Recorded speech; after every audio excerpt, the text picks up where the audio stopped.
আজি যেহেতু মঙ্গলদৈ ব্লক চকত অশোক লেইলেণ্ডৰ যেটো এটা আপোনাৰ শুভ আৰম্ভণি হৈছে তাৰ বিষয়ে আপুনি কি ক'ব ছাৰক? আপোনালোকে পিছফালে দেখিছে অশোক লিনেন, মই যাৰ নামেই পৰিচয় অশোক লিনেন এনেকুৱা এটা ব্ৰেণ্ড, সেই ব্ৰেণ্ডৰ যিবিলাক যান বাহন আছে সেই বাহনৰ এটা সুকীয়া বৈশিষ্ট্য আছে আৰু এই অশোক লিনেন কোম্পানীৰ কমাৰ্চিয়েল গাড়ীৰ আপোনাৰ বাণিজ্যিক গাড়ীৰ এটা শ্ব'ৰুম প্লাছ ছাৰ্ভিচিং বিক্ৰী প্ৰতিষ্ঠান আৰু ছাৰ্ভিচিঙৰ এটা চেণ্টাৰ আজি মঙ্গলদৈ ব্লক মুকলি কৰা হৈছে আৰু ইয়াত মই এগৰাকী অতিথি হিচাপে উপস্থিত থাকি যথেষ্ট আনন্দিত হৈছোঁ যে ইয়াৰ এটা অভাৱ আছিলে। আমাৰ ইয়াৰ এগৰাকী বিশিষ্ট শিক্ষাবিদ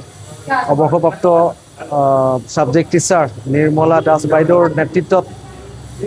ইয়াতে এই চেণ্টাৰটো এই কেন্দ্ৰটো গঢ় দিয়া হৈছে আৰু আমি আশা কৰিম যিসকল বাণিজ্যিক বাহনৰ যিটো অভাৱ আছিলে এই সমগ্ৰ অঞ্চলটোত দৰং ওদালগুৰিৰ পৰা আৰম্ভ কৰি তাতে বিভিন্ন ডাঙৰ বৃহত্তৰ অঞ্চলটোত এই যিটো বাণিজ্যিক বাহনৰ যিটো অশোক লিনেনে সেই যিটো বাণিজ্যিক বাহনৰ এইটো অভাৱটো পূৰ কৰিব। যিসকল বিভিন্ন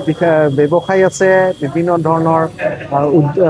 উদ্যোগী আছে, তেখেতসকলে এই অশোক লিনেনৰ এই বাণিজ্যিক যিটো বিক্ৰীৰ যিটো প্ৰতিষ্ঠানৰ পৰা তেওঁলোকে যে লাভৱান হ'ব, মই ভাবোঁ আমাৰ যিটো এই সমগ্ৰ এই যিটো আমাৰ অঞ্চলটোত অৰ্থনৈতিক বিকাশতো ই এক অৰিহণা যোগাব। আজি মই এই অনুষ্ঠানত এগৰাকী অতিথি হিচাপে উপস্থিত থাকি পেলাই যথেষ্ট আনন্দিত হৈছোঁ আৰু মই ইয়াৰ যিটো অনুষ্ঠানৰ যিটো গৰাকী তেখেতলৈ আন্তৰিক শুভেচ্ছা জনাইছোঁ যাতে এই প্ৰতিষ্ঠানটোৱে আগন্তুক দিনত তাৰ যথেষ্ট অগ্ৰগতি লাভ কৰে। বহুত বহুত ধন্যবাদ।